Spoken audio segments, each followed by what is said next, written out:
Hello students, आज है हमारा डे 25 और आज हम सीखेंगे लिप्स को कैसे ड्रॉ करते हैं। तो आपके सामने अभी 2 लिप्स ड्रॉ किया हुआ है। तो हमें नए लिप्स को ड्रॉ करना है और किस तरह से ड्रॉ करते हैं इजी वे में, इजी स्टेप क्या होता है हमारा, उसके बारे में आज जानेंगे। तो हमने आपको स्टार्टिंग में बताया था ओवल्स की प्रैक्टिस के लिए। अगर आप ओवल्स की प्रैक्टिस आपकी अच्छी है तो आप लिप्स को ईजिली ड्रॉ कर सकते हो। जैसे मैंने एक ओवल ड्रॉ किया यहाँ पे, और एक ओवल ऊपर और एक इस साइड। अब हम इस 3 ओवल की मदद से हम यहाँ पे लिप्स को ड्रॉ करेंगे। तो यहाँ पे हम एक ट्रायंगल का आधा पार्ट ड्रॉ करते हैं, भी शेप। अब हम इसके बाद हमने इसे थोड़ा सा मूवमेंट दिया, यहाँ पे हमने थोड़ा सा मूवमेंट दिया और लगभग ये हमारा लिप्स बन के रेडी हो गया। तो बेसिक अगर आपका कंप्लीट है, जैसे कि हमने बताया आपको कि ओवल्स ड्रॉ करने हैं सबसे पहले, हल्का थोड़ा बहुत इधर उधर अगर है तो वो आपको खुद दिख जाएगा और आप उसको इरेज कर सकते हो अच्छे से। तो जैसे मान लेते हैं कि हमें फ्रंट में है तो हमने ये ड्रॉ कर लिया। किस तरह की शेड होती है वो सब हम धीरे धीरे आपको बताएंगे। जैसे मान लो कि हमें साइड लिप्स को ड्रॉ करना है, तो साइड लिप्स को ड्रॉ करने के लिए हमें किन चीज़ों की जरूरत पड़ेगी? तो बस यही ओवल्स को अगर आप अच्छे तरीके से कंप्लीट कर पाते हैं तो आप आसानी से किसी भी आईज, नोज, लिप्स या कोई भी ऐसा पिक्चर होगा उसको आप आसानी से ड्रॉ कर पाओगे। आपको सिर्फ उसमें शेप को ढूंढ लेना है। ये हो गया हमारा साइड लिप्स भी हमारा कंप्लीट है। पिछले क्लास में हमने आपको बताया था नोज़, और उससे पिछले में हमने आईज़ को ड्रॉ करके आईज आईब्रोज करके मैंने बताया था आपको। आई होप आपको समझ में आया होगा और आप इसकी प्रैक्टिस भी कर ही रहे होंगे। तो इसको शेड लाइट भी कैसे देते हैं वो सारी चीज़ें हम आपको बताएंगे। एक पार्टिकुलर एक लिप्स को ड्रॉ करेंगे और उसके बाद हम उस पर आपको कंप्लीट ट्यूटोरियल दे देंगे। अब हमें ड्रॉ एक फ्रंट लिप्स को करना है, फिर से हम ड्रॉ करते हैं और इसे हम शेड भी करेंगे। तो यहाँ पे 2 ओवल आपको बना लेने हैं, 2 छोटे छोटे ओवल बना लेने हैं, एक बड़ा सा ओवल बना लेना है। दोनों का दोनों एक ही बनाना है, इससे थोड़ा सा बना होना चाहिए जो नीचे के पोर्शन पे हो। अब आपको यहाँ पे ट्रायंगल शेप में शेप को ड्रॉ कर लेना है। जैसे मैंने फ्री हैंड कैसे ड्रॉ करना है वो सारी चीज़ें आपको बताई थी कि फ्री हैंड किसी चीज़ को ड्रॉ कैसे करते हैं, किस तरह से लाइट शेड देते हैं, लाइट शेड होता कैसे है, क्यों लाइट शेड होता है, वो सारी चीज़ें हमने अपने पुराने वीडियोज़ में बताई थी।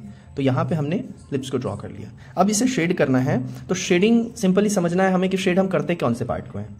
तो जैसे मान लो कि यहाँ पे हमने इसको रखा तो यहाँ पे दैट साइड राइट साइड से लाइट आ रहा है। तो आप देख रहे हो कि दोनों का कलर एक्चुअल में तो सेम ही होगा। अगर इधर करेंगे इधर करेंगे तो यहाँ पे इस पे लाइट आ रही है, बट इस वाले पोर्शन पे लाइट नहीं आ रही है। आप यहाँ पे देखो, आपको एक्स्ट्रा लाइट दिख रहे होंगे, इस पे एक्स्ट्रा लाइट दिख रहे होंगे, बट ये थोड़े से शेडेड है। तो इस तरह से बहुत सारे ऐसे हमारे हैंड है, तो हैंड पे भी आप देखो जैसे ही ये जुड़ जाता है, यहाँ पे बीच में शेडिंग बन जाती है, गैप बन जाता है जैसे ही। तो इस तरह से करके हम शेड को दिखाते हैं। बस आपको समझना है कि इसको हम शेड किस वे में करते हैं, कौन सा हमारा डायरेक्शन होता है, इसको समझना है। तो फ्रंट पे जैसे हमने पिछले क्लास में आपको बताया था कि आईज को जब ड्रॉ करते हो आप या फेस को जब ड्रॉ करते हो तो फ्रंट में जो आते हैं, जो सबसे पहले टच होने वाले पार्ट हो, जैसे नोज़ को जब हमने ड्रॉ किया था, नोज़ को ड्रॉ करना था हमें, तो नोज़ में हमने जब शेडिंग दी थी तो शेडिंग में फ्रंट में हमने लाइट इफेक्ट को ड्रॉ किया था। तो लाइट इफेक्ट हमारा कहाँ से आएगा, लाइट इफेक्ट किस पार्ट पे बनेगा, वो सारी चीज़ें आपको इसमें क्लियर हो जाएगी। और पिछले वीडियो में भी मैंने ये बता दिया था कि लाइट इफेक्ट्स कहाँ पे बनेंगे। फ्रंट में जो हमारे पार्ट आते हैं उसी पे लाइट इफेक्ट बनते हैं। तो अभी हम इस साइड से लाइट इफेक्ट को एज्यूम करते हैं, दैट साइड लेफ्ट में। तो लेफ्ट में अगर लाइट इफेक्ट को एज्यूम करते हैं तो हम इस तरह से इसको शेड कर पाएंगे, इसके राइट पोर्शन को। और एकदम आराम से आपको शेड करना है, ज़्यादा घबराना नहीं है, बिल्कुल ही आराम से शेड करोगे तब आप एक लेवल को अचीव कर पाओगे। आपके अंदर पेशेंस जनरेट होगा और इस तरह से करके आप अपनी ड्राइंग्स को सुंदर बना सकते हो, आप अपने स्किल को डेवलप कर सकते हो। तो वीडियो को, जो भी वीडियो हम आपको बताते हैं, बस उसे सुने कि हम उसमें क्या कहते हैं और साथ में प्रैक्टिस भी करें। जितना प्रैक्टिस आप करेंगे आपके ड्राइंग्स उतने अच्छे होंगे। शेडिंग, शेड एंड लाइट वो सब एक प्रोसेस है। आप एक वीडियो को देख के पूरी की पूरी ड्राइंग को सही नहीं कर सकते हो। आपको लगातार वीडियोज़ को देखना होगा और हर वीडियो में हम कुछ नया बताते हैं। शेप के अकॉर्डिंग हमने ड्रॉ करना सिखाया, लाइट इफेक्ट को ड्रॉ करना सिखाया। तो ये सारी चीज़ें जो भी है हमारी, तो इनको हम जब स्टेप बाय स्टेप आपको बताएंगे और आप उस चीज़ को जब फॉलो करोगे तब आपको समझ में आएगा कि एक्चुअल में शेडिंग होता कैसे है, शेडिंग करते क्यों हैं, शेडिंग के वैल्यू कितने होते हैं, कौन कौन से पेंसिल को यूज़ करते हैं, कितने प्रेशर को दे के यूज़ करते हैं, वो सारी चीज़ें आपको क्लियर हो जाएगी। तो इसको देखिए कंटिन्यू। बहुत ही इजी वे में हम यहाँ पे शेड दे रहे हैं इस पर, बहुत ही ज़्यादा स्मूथ शेडिंग। आपको पेंसिल को जब आप शेड कर रहे होते हो तो आपको इस तरह से शेड नहीं करने होते, आपको पेंसिल को जेंटली मूव करना होता है। और ये देखो, एक अगर इतना डार्क हमें करना है तो हम इसे डार्क कर सकते हैं, लेकिन इसका जो मूवमेंट होगा वो सबसे पहले तो पेपर से नहीं चलेगा। ये पेपर पे डायरेक्ट पेंसिल को रख के तब हम नहीं चलाते हैं, हम हवा में पेंसिल को चलाते हैं, पेपर पे टच होते हैं, फिर हम हवा में गायब कर देते हैं पेंसिल को।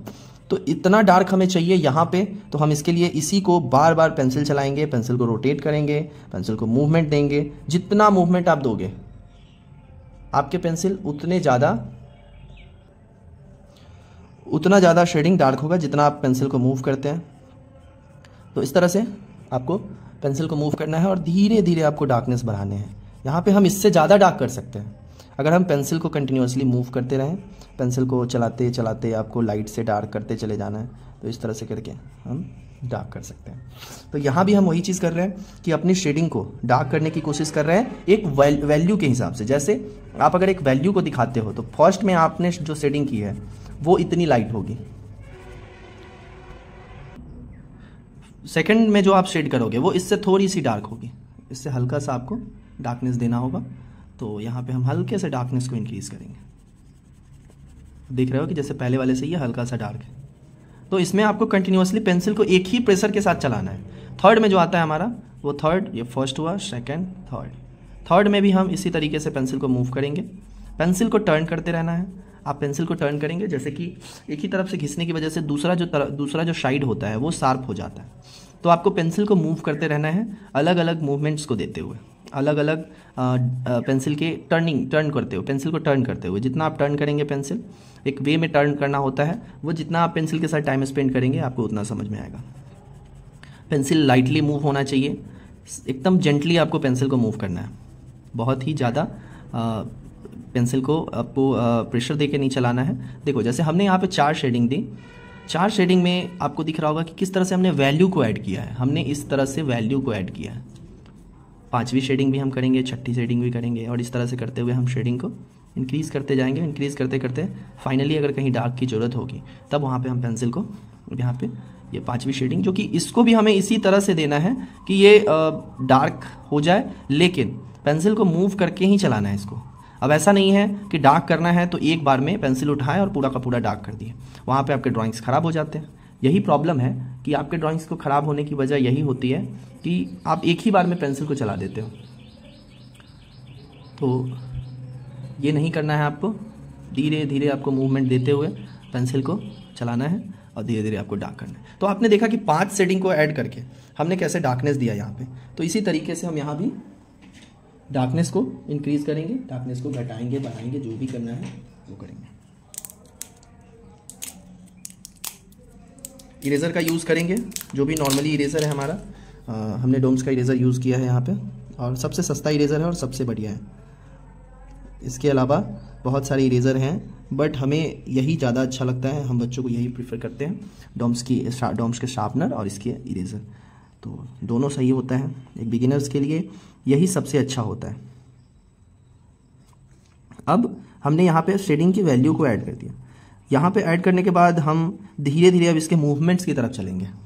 जैसा इसका मूवमेंट होगा उस मूवमेंट को दिखाएंगे। जैसे यहाँ पे ये आप देखो कि ये 2 पार्ट में डिवाइड करता है, 2 पार्ट में डिवाइड करता है, right side and left side. तो राइट साइड जो हमारा हो गया वो थोड़ा सा डार्क है, तो हम इसमें डार्कनेस देंगे। फिर डार्कनेस को अगर लेफ्ट साइड में अगर कम डार्कनेस है, थोड़ी सी पेंसिल को भी आपको कंटिन्यूअसली शार्प करते रहना है। अगर आप पेंसिल को शार्प नहीं करते हो तो ये भी ड्राइंग्स आपके उतने अच्छे नहीं बन पाएंगे, क्योंकि पेंसिल छीलना बहुत ज़रूरी है। पॉइंट बना के जब आप ड्राइंग्स को बनाते हो तब आप उसको इजी वे में दिखा पाते हो, तब आप जो भी बनाना चाहते हो, जो भी दिखाना चाहते हो अपनी ड्राइंग्स में, उस सब के सब को दिखा सकते हो। तो यहाँ पे इस तरह से देख रहे हो आप कि हमने शेडिंग को थोड़ा सा इंक्रीज़ किया है। शेडिंग को हमेशा इंक्रीज़ करने के लिए आपको पेंसिल को शार्प रखना है और लेयर वाइज यूज़ करना है, एक ही बार में नहीं कि एक ही बार में हमने यहाँ पे लेके और डार्क कर दिया। इससे हमारे ड्राइंग्स बहुत ख़राब हो जाते हैं। ये ख़राब होने ही है, जैसे हमने बताया भी था कि खाना को भी हम एक वे में खाते हैं, एक जो होता है हमारा धीरे धीरे करके हम खाने को खाते हैं।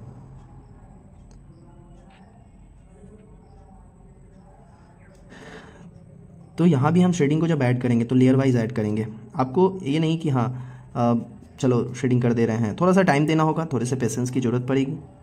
और जब आप पेशेंस आ जाता है आपके अंदर, तब आप अपनी ड्राइंग को बिल्कुल ही अच्छा बना पाते हो। जब हम पूरे फेस को ड्रॉ करेंगे तब हम आपको कॉम्पोजिशंस भी बताएंगे कि कौन सा कॉम्पोजिशन यूज़ होता है, कौन कौन से मेथड से हम पिक्चर को ड्रॉ कर सकते हैं। हम नॉर्मली आपको इजी वे में ही बताएंगे ताकि आप ड्रॉ कर सको उस चीज़ को। बहुत सारे ऐसे हैं जो आपको नॉर्मली बता देंगे कि ये ड्रॉ करना है, बट जो उसके मेन बेसिक जो पार्ट होंगे उसके कि किस तरह से ईजिली उसको ड्रॉ करना है, तो हमारा एक्सपीरियंस जो रहा है वो हम आपको बताएंगे। हमारे जो इतने साल के एक्सपीरियंस रहे हैं हम उसको आपको बताएंगे कि कैसे ईजी वे में किसी भी पिक्चर को ड्रॉ करना है। जैसे हमने यहाँ पे बताया कि आप ओवल करके यहाँ पे ड्रॉ कर सकते हो, लेकिन अगर मान लो कि ओवल की प्रैक्टिस आपकी अच्छी नहीं रही, तब आप क्या करोगे? तब तो आपसे ड्रॉ होना थोड़ा सा मुश्किल हो जाता है, थोड़ा सा आपको टाइम लग जाता है ड्रॉ करने में, या फिर आपसे ड्रॉ हो भी नहीं पाता है। तो इस केस में अगर आप क्या करोगे, तो यहाँ पे हम फिर से एक ड्रॉ करते हैं। एक प्लस का लाइन खींचो, प्लस का लाइन खींचो और दोनों साइड इक्वल करो। दोनों साइड इक्वल करने के बाद ऊपर आपको कम स्पेस देना है, नीचे आपको ज़्यादा स्पेस देना है। मतलब ऊपर जितना दोगे उसका 1/4 ज़्यादा आपको स्पेस देना है नीचे। अब आपको यहाँ से सेम प्रोसेस होगा, उसमें भी हमने पहले स्ट्रक्चर को ड्रॉ किया है, यहाँ भी हमने पहले स्ट्रक्चर को ड्रॉ किया है, और इस तरह से करके हम ड्रॉ कर लेंगे एक लिप्स को। ये भी हमारा डन हो गया। तो आपको देखना है कि आपका कौन से प्रोसेस को यूज़ करके आपके ड्राइंग्स अच्छे हो रहे हैं, दूसरे कैसे ड्रॉ कर ले रहे हैं, आप उससे आइडियाज़ ले लो और फिर उसको यूज़ करते करते जब आपको लगे कि हाँ ये आइडिया हमें पसंद आया, ये वाला आइडिया से हम अच्छे से ड्रॉ कर सकते हैं, देन उस आइडिया को अपने तरीके से यूज़ करो। बहुत ही सिंपल है। चलना हमें गार्जियन सिखाते हैं, लेकिन हम गार्जियन की तरह हो सकता है कि नहीं चले, हो सकता है कि हमारा चलने का अपना स्टाइल हो। तो ये सारी चीज़ें जो है हमारे लिए ये बहुत ही समझने की चीज़ है। आप जितना इसको समझोगे, आप जितना इस पर फोकस करोगे, उतना आपके ड्राइंग्स अच्छे होंगे और उतना आपके आइडियाज़ क्लियर होंगे। अलग अलग टाइप के आइडियाज़ मिलेंगे आपको खुद से, कोई दूसरा आपको फिर आइडिया नहीं देगा, आप खुद से आइडिया को जनरेट करोगे। जितना आप फोकस करोगे खुद पे, जितना आप खुद पे मेहनत करोगे, उतना आपके आइडियाज़ वाइड होंगे। उसके बाद फिर आपको बताने की ज़रूरत नहीं पड़ेगी, आपको सीखने की भी ज़रूरत नहीं पड़ेगी, बस आप खुद के काम से सीखते चले जाओगे। तो आप प्रैक्टिस करें जितना कर सकते हैं, और हमें लगता है कि आप लिप्स को अच्छे से समझ पाए होंगे। ऐसा है तो कमेंट में ज़रूर बताएं, और वीडियो को लाइक ज़रूर करें, थोड़ा सा इससे रीच जो है वो बढ़ता है। तो वीडियो को लाइक करें, अगर चैनल पर नए हैं तो इसको सब्सक्राइब करें ताकि हमें अच्छा लगे और हम और भी वीडियो आपके लिए लाएँ। कंटिन्यूअसली हम वीडियो को पोस्ट करते रहें। ठीक है, थैंक यू।